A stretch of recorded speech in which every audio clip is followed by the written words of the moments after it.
हरे कृष्णा कृष्णा कृष्णा हरे हरे, हरे राम राम राम हरे हरे।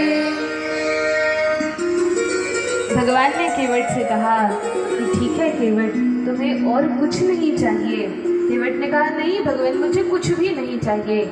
और जब भक्त यह कहता है कि मुझे कुछ भी नहीं चाहिए, निस्वार्थ भाव से केवल भगवान की सेवा करता रहता है, तब भगवान उसको भक्ति का परम वर प्रदान कर देते हैं। सबसे बड़ा वरदान भक्ति देकर प्रभु उसको धन्य कर देते हैं।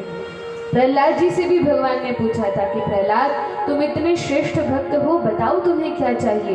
प्रहलाद जी ने कहा भगवान मुझे कुछ नहीं चाहिए, मैं तो स्वभाव से ही आपकी भक्ति करता हूँ। तब भगवान ने अपनी निस्वार्थ भक्ति प्रहलाद को प्रदान की।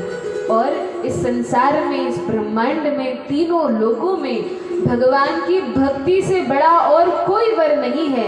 यदि किसी व्यक्ति को भगवान के चरण कमलों के प्रति, भगवान के प्रति प्रेम उत्पन्न हो जाए, भगवान से प्रेम हो जाए और कोई भगवान की सेवा में लग जाए, इससे बड़ा कोई पद इस संसार में नहीं है। बोलिए भक्तवत्सल भगवान की जय। केवट को तो भगवान ने भक्ति का वर प्रदान किया और तब भगवान आगे चले हैं। जब आगे जाते हैं तो भरद्वाज मुनि के आश्रम में भगवान पहुंचे।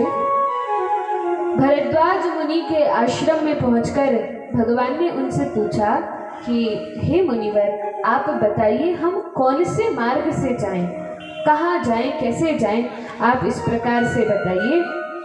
तब भरद्वाज मुनि ने अपने आश्रम से 4 ब्राह्मणों को भेजा है। 4 ब्राह्मणों को भेजने का अर्थ यह है कि जब भगवान ने मुनि से पूछा कि आप बताइए हम कौन से मार्ग से आगे बढ़ें, तो उन्होंने 4 ब्राह्मणों को, 4 विप्रों को भेजा।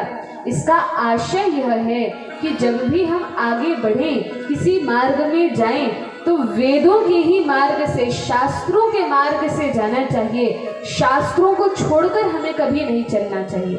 हमेशा अपने जीवन में शास्त्रों के अनुसार ही आगे बढ़ना चाहिए, क्योंकि भगवान कहते हैं तस्मात् छात्रम प्रमाणम ते कार्या कार्य व्यवस्थितौ ज्ञात्वा शास्त्र विधानोक्तम कर्म कर्तुम मिहारसि।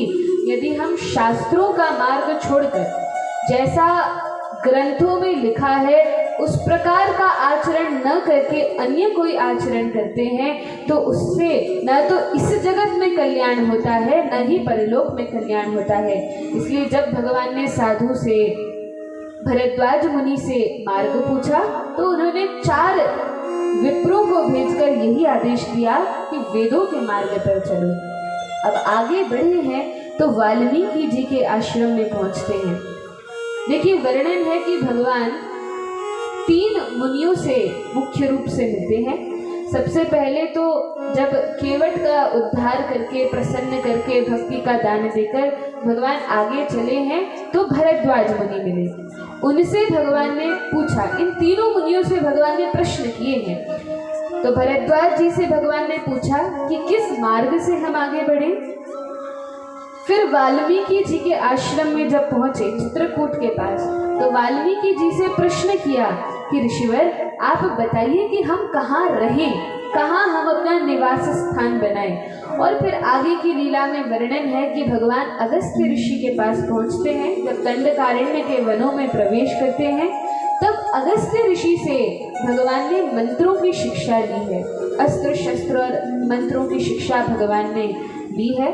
तो भगवान जिस भी साधु के पास जाते हैं उनसे कुछ प्रश्न पूछते हैं और उनकी फिर आज्ञा का पालन करते हैं। इस प्रकार से वर्णन है। अब भरद्वाज ऋषि के आश्रम से निकलकर भगवान ऋषि वाल्मीकि के आश्रम में माता सीता लक्ष्मण जी के साथ पहुंचे हैं। जैसे ही वाल्मीकि जी के आश्रम में गए, भगवान को बड़ा अच्छा लगा, बहुत प्रसन्न भगवान हुए हैं। और वाल्मीकि जी से भगवान ने जब प्रश्न किया कि प्रभु आप बताइए हम कहाँ रहें, तो यह तो वाल्मीकि जी ने बाद में बताया कि आप चित्रकूट में रहें पर्णकुटी बनाकर, लेकिन पहले यह बताया कि किस प्रकार से अपने भक्तों के हृदय में आप विराजमान हो। बड़ी सुंदर बात कही है, बड़ी सुंदर बात वाल्मीकि जी कहते हैं कि किस प्रकार से कहाँ कहाँ भगवान को निवास करना है। 14 स्थान बताए हैं। अब कौन से हैं वे 14 स्थान, तो वर्णन है। सुनहु राम अब कहूँ निकेता, जहाँ बसहु सिय लखन समेता। सुनहु राम में अब कहूँ निकेता, बसहु सिय राम समेता। जिनके श्रवण समुद्र समाना, कथा तुम्हारी सुभग सहिनाना। जिनके श्रवण समुद्र समाना, कथा तुम्हारी सुभग सहिनाना। भगवान ने कहा, भगवान ने जब प्रश्न किया तो ऋषि वाल्मीकि ने कहा कि प्रभु आप उस स्थान पर रहिए जहाँ जो आपके भक्त हैं उनके कान किस प्रकार हैं। कहा समुद्र की भांति जो हर समय आपकी कथा रूपी नदी को प्रवाहित करते हैं, अर्थात कथा सुरसरी, गंगा जी, यमुना जी नदियों के समान है। और जिस प्रकार नदियां स्वाभाविक रूप से समुद्र की ओर बहती हैं और समुद्र में विलीन होकर ही परम सुख का अनुभव करती है, उसी प्रकार जिन भक्तों के कान समुद्र के समान हैं और आपकी कथाओं को सुनने में हर समय उत्सुक रहते हैं, ऐसे भक्तों के हृदय में जाकर आप निवास कीजिए। जिनके श्रवण समुद्र समाना, कथा तुम्हारी सुभग सहिनाना। जिनके श्रवण समुद्र समाना, कथा तुम्हारी सुभग सहिनाना।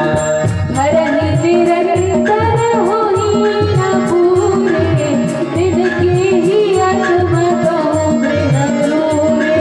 उमरे निरंतर होए न पूरे, जिनके ही तुम कहो गुरु। जो भक्त हर समय आपकी कथा को सुनते हैं फिर भी कभी तृप्त नहीं होते, फिर भी हृदय में लालसा बनी रहती है और सुने और सुने और सुने, ऐसे भक्तों के हृदय देश में जाकर आप विराजमान हो। पद्म पुराण में वर्णन आता है, भगवान स्वयं ब्रह्मा जी को उपदेश करते हुए कहते हैं, क्या कहते हैं? भगवान कहते हैं मत कथा वाचकम नित्यम, मत कथा श्रवणे रतम, मत कथा प्रीत मनसम, नाहम त्यक्षामि तम नरम। जो भक्त हर समय मेरी कथा का वाचन करते हैं, मत कथा वाचकम नित्यम। फिर दूसरा, या फिर मत कथा श्रवणे रतम, जो लोग हर समय मेरी कथा को सुनने में लगे रहते हैं, अथवा मत कथा प्रीत मनसम, जो अपने मन से अपने हृदय से मेरी कथा को प्रेम करते हैं, ऐसे व्यक्ति को मैं कभी नहीं त्यागता और इस प्रकार से उसके पीछे चलता हूँ जैसे गौ माता अपने बछड़े के पीछे पीछे चलती है, उस प्रकार मैं अपने उस भक्त के पीछे चलता हूँ। बोलिए भक्त वत्सल भगवान की जय। तो वर्णन है कि भगवान कहते हैं कि ठीक है प्रभु, ऐसे भक्तों का हृदय मैं कभी नहीं त्यागूंगा। अब देखिए, कथा तो कल और शेष है, कल तो विश्राम दिवस है, लेकिन फिर भी कथा के कुछ ऐसे रसिक होते हैं जो चाहते हैं हम तो हर समय कथा सुनते रहें। कौन कौन चाहता है कि कथा के बाद भी हम कथा सुनते रहें? बात पूरी होने के पहले ही हाथ उठ जाते हैं। तो यदि सचमुच भगवान की कथा से प्रेम है और आप लोग श्रवण करना चाहते हैं, तो यह जो तकनीकी व्यवस्था है, साइंस ने जो इतनी प्रगति की है, भगवान के भक्त तो उसका भी उपयोग भक्ति में कर लेते हैं। अब तो घर घर में सभी के पास मोबाइल है, माताओं के पास भी, बच्चों के पास भी है, तो कोई बात ही नहीं है। किस किस के पास मोबाइल है? जो लोग हाथ नीचे भी रखे उनके पास भी है मोबाइल, किसके पास नहीं है? तो सभी के पास फोन आज के समय में है और कथा कल और है। लेकिन आप बाद में भी कथा सुनना चाहते हैं तो YouTube आदि के माध्यम से हरे प्रिया कृष्णदास यह चैनल का नाम है। आप इस पर जाकर अभी जो कथा चल रही है या जो आप लोगों की वीडियो बन रही है यह सभी उस पर अपलोड होगी। इसलिए बता रहे हैं क्योंकि यहाँ के लोगों ने बहुत प्रेम पूर्वक नित्य प्रति आकर प्रतिदिन आकर बड़ा प्रेम दिया है और इच्छा व्यक्त की है कि हम सुनना चाहते हैं। बहुत सारे लोग घर आकर पूछ भी रहे थे। तो हरे प्रिया कृष्णदास यह चैनल का नाम है और आप इस पर जाकर कभी भी कथा को श्रवण कर सकते हैं। बोलिए अवध बिहारी भगवान की जय। तो वैसे तो 14 स्थान बताए हैं कि जो अपनी आंखों से निरंतर आपके दर्शन करता है, कानों से आपकी कथा को सुनता है, हृदय से आपका स्मरण करता है, हाथों से आपकी सेवा करता है, चरणों से चलकर आपकी कथा में, आपके मंदिर में, आपके धामों को जाता है, ऐसे भक्तों के चरण, ऐसे भक्तों के हृदय देश में आप निवास कीजिए। प्रभु प्रसाद सुचि सुभग सुबासा सागर जासु लहरी नितनासा।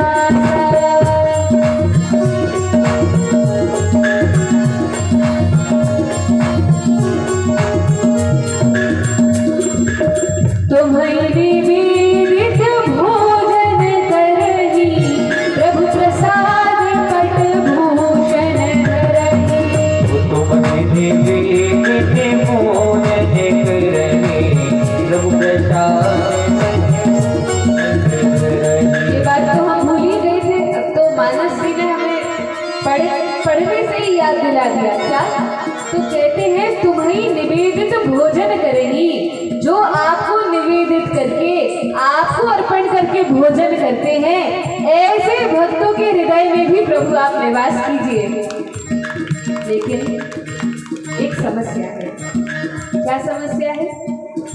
कि भगवान को भोजन हम निवेदित तो कर दे, विधि तो सबको पता है ना, कैसे भोग लगाना है ये तो सब जानते हैं ना। कैसे लगाना है एक बार बता दीजिए, कल तो विश्राम है। कैसे लगाना है? तुलसी, घंटी और महामंत्र। और फिर कैसे पुकारना है भगवान को? हाँ, सभी को आता है। तो इस प्रकार से जब भगवान को पुकारेंगे तो भगवान क्या आते हैं खाने के लिए। लेकिन यदि हमें नहीं दिखे तो इसका अर्थ कि भगवान ने नहीं खाया नहीं। इसका भी अर्थ यह है कि भगवान पाते हैं, लेकिन अभी हम में उतनी सरलता नहीं है, उतना भाव नहीं है कि हम अपनी आंखों से देख सकें। अन्यथा भगवान चाहे तो वे तो अपनी आंखों से भोजन कर सकते हैं, अपने कानों से सुगंध ले सकते हैं, क्योंकि भगवान की सारी इंद्रियां पूर्ण हैं। भगवान अपनी किसी भी इंद्रिय से कोई भी कार्य कर सकते हैं। तो इस प्रकार से वर्णन है। आगे वाल्मीकि जी कहते हैं, शीस न वही सुर गुरु निज देखी, प्रीति सहित करी विनय विश्लेषी। न वही सुर गुरु निज देखी, प्रीति सहित कर विनय विश्लेषी।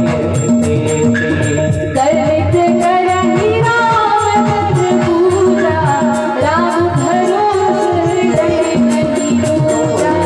करत करहि राम पद पूजा, राम भरोस हृदय नहीं दूजा। इतनी सुंदर सुंदर चौपाइयाँ हैं कि यदि एक भी चौपाई को हमने अपने जीवन में उतार लिया, केवल एक चौपाई को भी यदि अपने जीवन में उतार लिया तो हमारा जीवन धन्य हो जाएगा और भगवान की भक्ति हमें प्राप्त हो जाएगी।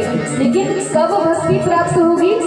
सुनने से नहीं, पढ़ने से नहीं, अपने जीवन में उतारने से। चरण राम तीरथ चली जाही, राम बसहु तिनके मन माही। राम तीरथ चले जाई, राम बसहु तिनके मन माही। एक और सुंदर बात है, अब तो महामंत्र पर भी रामचरितमानस जी आ गए हैं। क्या कहते हैं?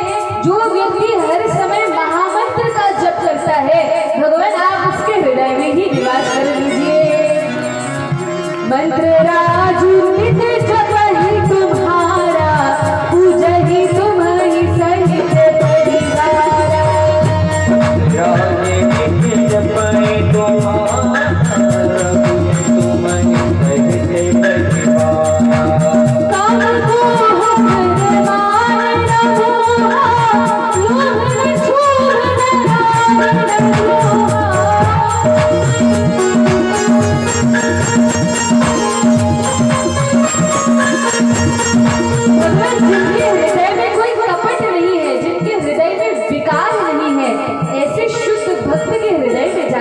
निवास कीजिए। जिनके कपट दंभ नहीं माया, तिनके हृदय बसहु रघुराया। जिनके कपट दंभ नहीं माया, तिनके हृदय बसहु रघुराया। सबके प्रिय सबके हितकारी, सुख सुख सरित संसारी। सबके प्रिय सबके हितकारी, सुख सुख सरित संसारी। ऐसे भक्त जो सभी परिस्थितियों में समान रहते हैं, कोई प्रशंसा करे तो भी और कोई बुराई करे निंदा करे तो भी विचलित नहीं होते, ऐसे भक्तों के हृदय में जाकर निवास कीजिए। कहीं सत्य प्रिय वचन विचारी, जागत सोवत शरण तुम्हारी। सत्य प्रिय वचन विचारी, जागत सोवत शरण तुम्हारी। हे विधि मुनिवर भवन दिखाए, वचन सप्रेम राम मन भाए।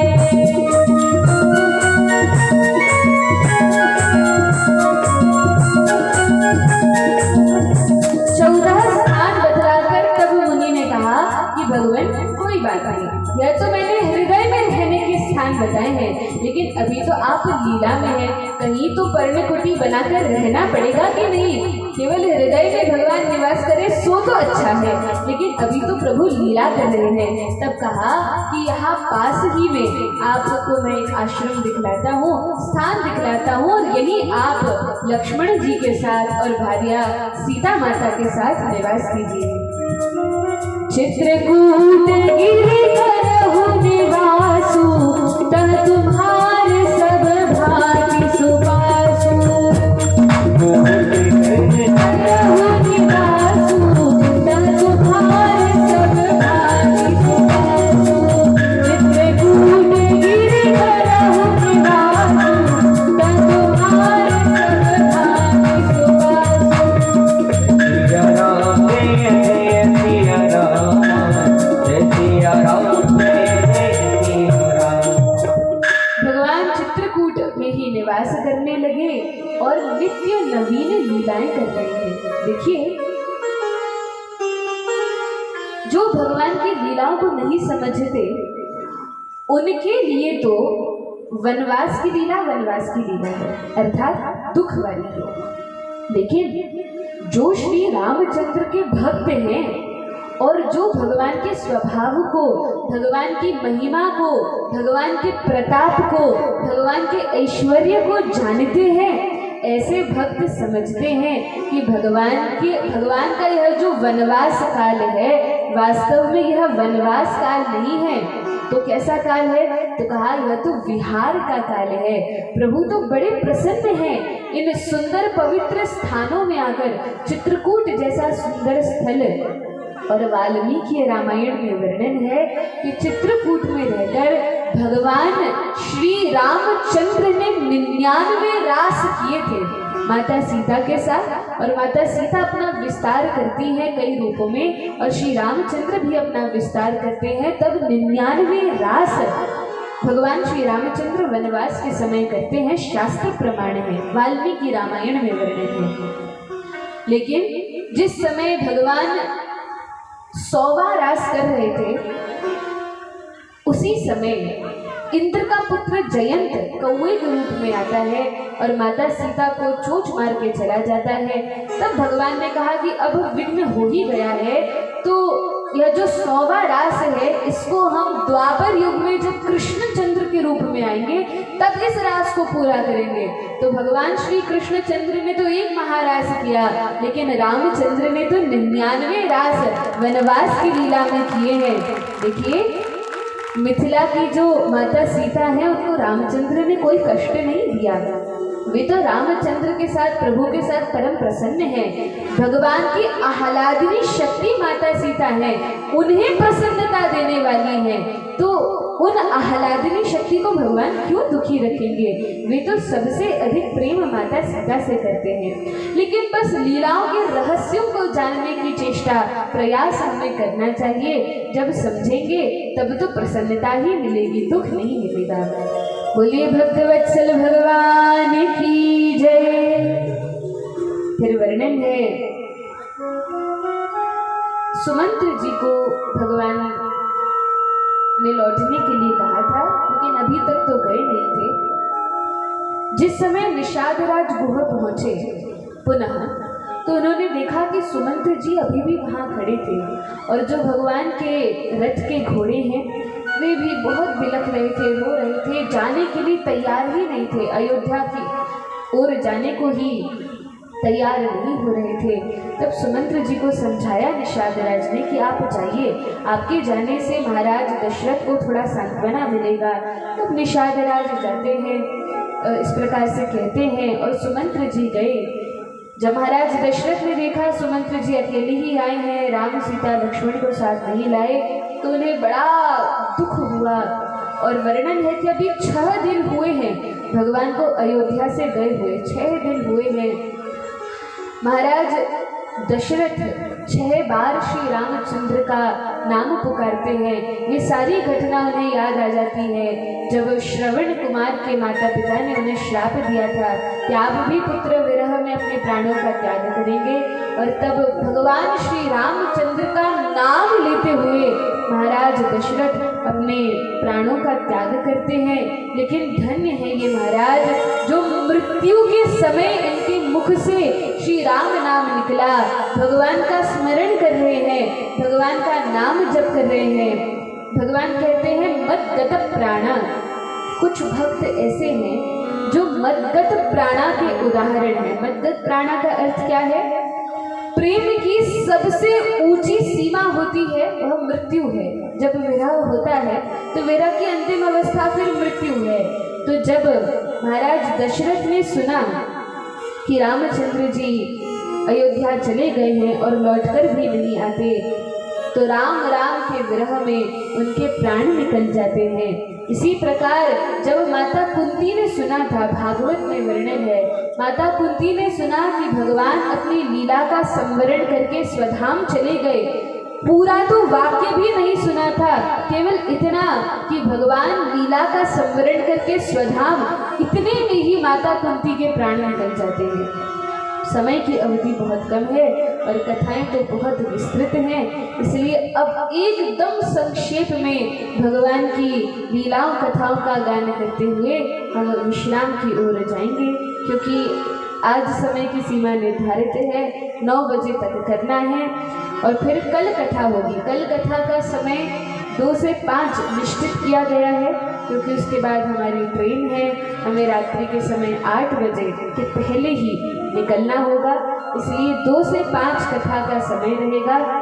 आप लोग 2 से 5 में आ सकेंगे तो अवश्य आइएगा, क्योंकि घर के काम तो सभी के पास होते हैं, लेकिन अब एक ही दिन की तो बात है, बस कल की और बात है।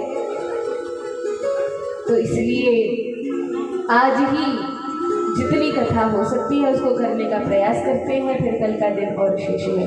बोलिए सीताराम भगवान की जय। धन्य भाग उस व्यक्ति के हैं जिसके अंत समय में भगवान का नाम मुख से निकल जाता है।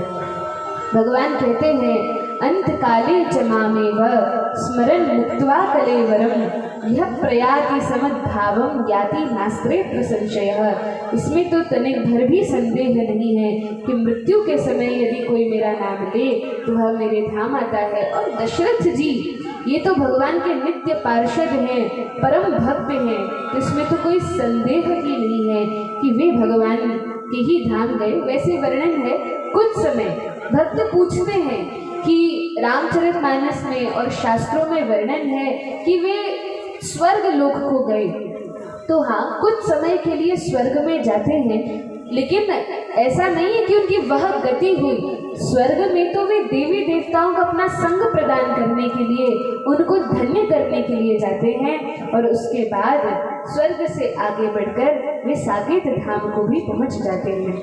भक्त तो यही प्रार्थना करते हैं कि भगवान हमारे जीवन में जब वह क्षण आए कि हमारे प्राण निकल रहे हो, तब आप इतनी ही कृपा करना कि हम भले ही आपको स्मरण न कर पाए, आपकी याद न कर पाए, लेकिन भगवान आप हमें अपनी याद दिला देना। सर्वोत्तम तो यह है कि भक्तों का संग हो। जब हम भक्तों के संग में रहते हैं तो हम भगवान को याद नहीं कर पाते, लेकिन वे भक्त भगवान के नाम का उच्चारण कर करके हमें धन्य कर देते हैं। और यह भी एक बात है, यदि हमारे आंखों के सामने हम देख रहे हैं कोई बूढ़ी माता है या कोई वृद्ध व्यक्ति है, मरणासन्न अवस्था में है, स्वयं बोल नहीं सकते, तो बच्चों का कर्तव्य है कि उनके कान में हरिनाम को डालें। जो बच्चे हैं, बालक हैं, पुत्र हैं, उन्हें अपने माता पिता को भगवान का नाम निरंतर सुनाते रहना चाहिए। घर में स्थान स्थान पर जहाँ जिस स्थान पर वे रहते हैं, जहाँ उनकी खटिया हो, उनका बिस्तर हो, वहाँ भगवान के चित्र लगा देना चाहिए ताकि उनके मति में भगवान का स्मरण बना रहे। भक्त तो कहते हैं कि जब हमारे इस तन से प्राण निकले, भगवान इतनी ही कृपा करना कि आपका स्मरण हो जाए।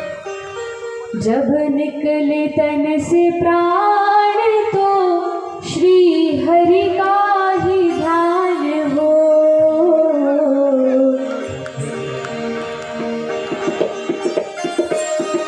जब निकले तन से प्राण तो श्री हरि का ही ध्यान हो।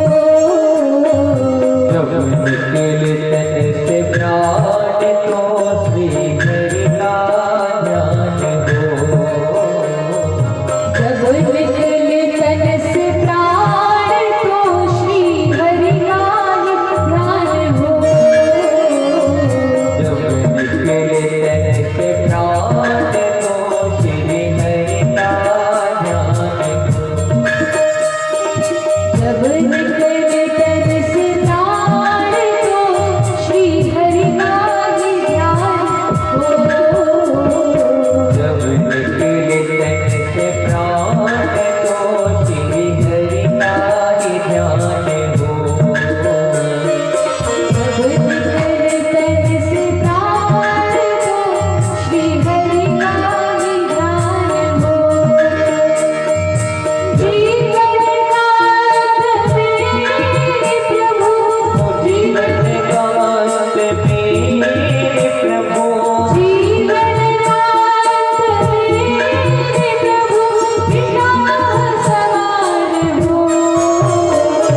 कृष्णा कृष्णा हरे हरे, हरे राम राम राम हरे हरे।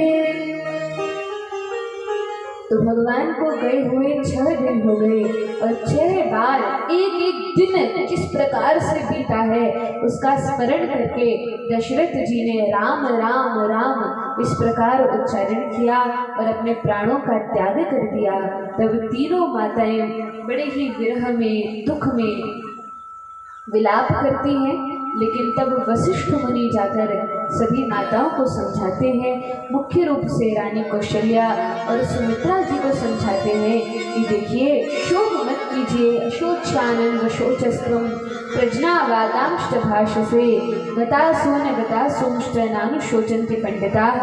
जिस व्यक्ति ने जन्म लिया है उसकी मृत्यु निश्चित है, इसमें शोक करने की कोई बात नहीं है। और यदि कोई सामान्य व्यक्ति मरे तब तो शोक भी किया जाए कि बेचारे का क्या हुआ होगा, कहाँ गया होगा, कल्याण हुआ होगा कि नहीं। लेकिन जब महापुरुष अपने शरीर का त्याग करते हैं तब वह शोचनीय बात नहीं होती, यह तो प्रसन्नता का अवसर होता है कि इस माया के बंधन से छूटकर, इस भव बंधन से छूटकर वे महान भक्त भगवान के धाम गए होंगे। इसलिए जब साधु संत अपने देह का त्याग करते हैं या जो बड़े बड़े भगवत भक्त हैं वे अपनी देह का त्याग करते हैं, तब उनका तिरोधान उत्सव मनाया जाता है, तब उनके शरीर छोड़ने की इस लीला का भी उत्सव होता है। इसलिए आप लोग शोक मत कीजिए। अब विडंबना ऐसी है कि दशरथ जी ने शरीर का तो त्याग कर दिया है और 4 पुत्रों में से एक भी उनके पास नहीं है। राम लक्ष्मण तो वन में है और भरत शत्रुघ्न अपने नाना के घर कैकई देश में है। तब वशिष्ठ जी ने तुरंत उन्हें सूचना पहुंचाई और दूतों से कहा, देखो, मार्ग में कहीं पर किसी भी व्यक्ति को मत कहना, किसी भी प्रकार से ये सूचना पहले नहीं पहुंचनी चाहिए कि दशरथ जी ने प्राण त्याग कर दिए हैं। कई कारण है, यदि मार्ग में लोगों को पता चल जाएगा कि अरे इस देश के राजा नहीं है, राजकुमार भी नहीं है, तो हो सकता है दूसरे देश के राजा आकर आक्रमण कर दें, अराजकता फैल जाए, बहुत सारे कार्य हो सकते हैं। इसलिए और यदि भरत महाराज को पता चल गया तो हो सकता है कि वे अपने प्राण त्याग दें, इसलिए जाकर कुछ मत कहना। दूत बहुत समझदार हैं, जैसे ही जाते हैं भरत महाराज को दुह स्वप्न आते हैं, बहुत अपशगुन दिखाई पड़ते हैं, लेकिन वे कुछ कहते नहीं हैं डर के मारे। तब जब ये दूत आए समझ तो गए कि कुछ ना कुछ गड़बड़ हुई है।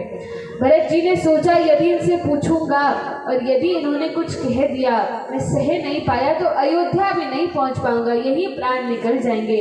इसलिए कुछ कहा नहीं, कुछ सुना नहीं, तुरंत रथ पर आरूढ़ हो गए और इतने वेग से रथ आगे बढ़ा है कि वर्णन है। नदी समुद्र सब पार करते हुए घोड़ों की टाप पानी पर भी नहीं पड़ रही है, इतनी तेज गति से, तीव्र गति से यह रथ चला है। और जैसे ही अयोध्या नगरी में प्रवेश किया तो भरत जी ने देखा कि जो अयोध्यावासी हर समय इतना स्वागत किया करते थे, हम कहीं भी बाहर से आते थे खूब प्रसन्न होते थे, पुष्पों की वर्षा करते थे, आरती की थाल लेकर खड़े होते थे, आज तो सब विमुख होकर खड़े हैं, कोई देखता भी नहीं है मेरी ओर। भरतलाल को बड़ा कष्ट हुआ, समझ गए कुछ ना कुछ अनिष्ट अवश्य हुआ है। तब भीतर जैसे ही जाने लगे तो देखा आज तो ऊपर अटारियों पर माताएं खड़े होकर पुष्प भी नहीं बरसा रही हैं, कुछ ना कुछ तो गड़बड़ है।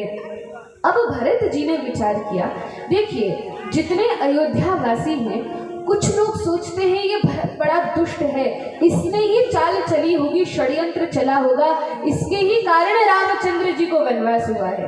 राम जी के प्रति इतना स्नेह है कि कुछ लोगों की बुद्धि इस प्रकार से बिगड़ गई, क्योंकि अब तो विश्वास करना भी कठिन हो गया। जो माता कैकेयी भगवान से इतना प्रेम करती थी, जब वे ही बदल गई तो फिर तो कोई भी बदल सकता है, इसलिए विश्वास टूट गया। लेकिन फिर दूसरे अयोध्या वासियों ने कहा, नहीं नहीं भैया, इस प्रकार से मत कहो, भरत जी को भगवान श्री राम से अधिक प्रिय कोई नहीं है, यह भरत जी का इसमें कुछ हाथ नहीं है, उन्हें तो कुछ पता भी नहीं है। और अयोध्यावासी इस प्रकार से बात कर रहे हैं। भरत जी ने विचार किया कि मेरे प्रभु श्री रामचंद्र सबसे अधिक प्रेम मेरी माता कैकेयी से करते हैं और मुझे जाकर राम जी से मिलना है। तो राम जी कहाँ होंगे? सोचा मेरी माता के ही कक्ष में होंगे, और जहाँ श्री रामचंद्र होंगे वहीं पर सारी माताएं होंगी, वहीं पर पिताजी होंगे, वहीं पर लक्ष्मण और माता सीता भी होंगी। ऐसा विचार कर लक्ष्मण जी सीधे अपने माता के कक्ष में जाने लगे कि वहां पर प्रभु रामचंद्र और पिताजी अपने आप मिल जाएंगे। कुछ लोग सोचने लगे, देखो सीधे अपनी माता के ही कक्ष में जा रहा है, पिता का भी ध्यान नहीं है, राम जी का भी ध्यान नहीं है। लेकिन उन्हें क्या पता कि भरत जी का सुंदर भाव क्या है। अब जैसे ही माता के कक्ष में पहुंचे तो मैया आरती की थाल लेकर खड़ी थी, आरती उतारने के लिए। विचार कीजिए, महाराज दशरथ ने अपने प्राणों का त्याग कर दिया, फिर भी मोह में माया में ऐसी फंस गई है माता कैकेयी कि अपने पुत्र को राज्य देना चाहती है, उनकी आरती उतार रही है और रामचंद्र को वनवास दे दिया है। भरत जी ने कहा, मैया एक तरफ रखो ये थाली, ये बताओ कि पिताश्री कहाँ है? और जैसे ही यह पूछा तब कैकेयी ने पूरी बात भरत जी को समझाई और कहा, देखो भरत, बाकी सब काम तो बहुत ठीक हो रहा था, मैंने सब ठीक कर दिया था, सब एकदम सही था, लेकिन मैंने जो किया सो तो सब ठीक था, मैं सब ठीक कर रही थी, लेकिन विधाता ने थोड़ा सा विघ्न उत्पन्न कर दिया। देखो यह है मनुष्य की बुद्धि, हम कुछ करें तो सब ठीक, लेकिन यदि कुछ गड़बड़ हो गया तो वो भगवान ने किया। इस प्रकार से माता कैकेयी कहती हैं, लेकिन फिर कहती हैं कि कोई बात नहीं, सब ठीक हो जाएगा समय के साथ। भरतलाल ने कहा, मैया सब छोड़ो, ये बताओ क्या बिगड़ गया, क्या विधाता ने खराब कर दिया? तब माता ने कहा कि तुम्हारे पिताजी ने अपने प्राणों का त्याग कर दिया है, पिताजी ने प्राणों का त्याग कर दिया है। अब तो भरत जी अचेत होकर भूमि पर गिर गए, अब तो मानो प्राण निकलने वाले हैं। भरत जी ने पूछा, भैया कारण तो बताओ, किस कारण से पिताजी ने शरीर का त्याग किया? तब माता ने जब पूरी कथा सुनाई तब भरतलाल कहते हैं, इतनी कथा सुनने के बाद भी मेरे प्राण नहीं निकले, मैं बड़ा दुष्ट हूँ कि मेरे कारण मेरे प्राणों से भी प्रिय भैया रामचंद्र जी को वनवास हुआ है। भरत जी बड़े कष्ट में आ गए और तब तो अपनी माता को ही बड़े अपशब्द कहने लगे कि तू मेरी माता होने के लायक नहीं है। और भरत जी बहुत कोसते हैं, कहते हैं कि यदि ऐसा ही कष्ट मुझे देना था तो जिस दिन मैंने जन्म लिया उस दिन ही गला घोट के मुझे मार क्यों नहीं दिया, क्यों आज का दिन देखने के लिए मुझे जीवित रखा? तेरी जैसी माता की तो कोख से जन्म लेकर ही मैं अभागा हो गया। और भरत जी अपनी माता को कोसते हैं। आते हैं काठानी मन में, राम सिया भेजे दहेरी बन में।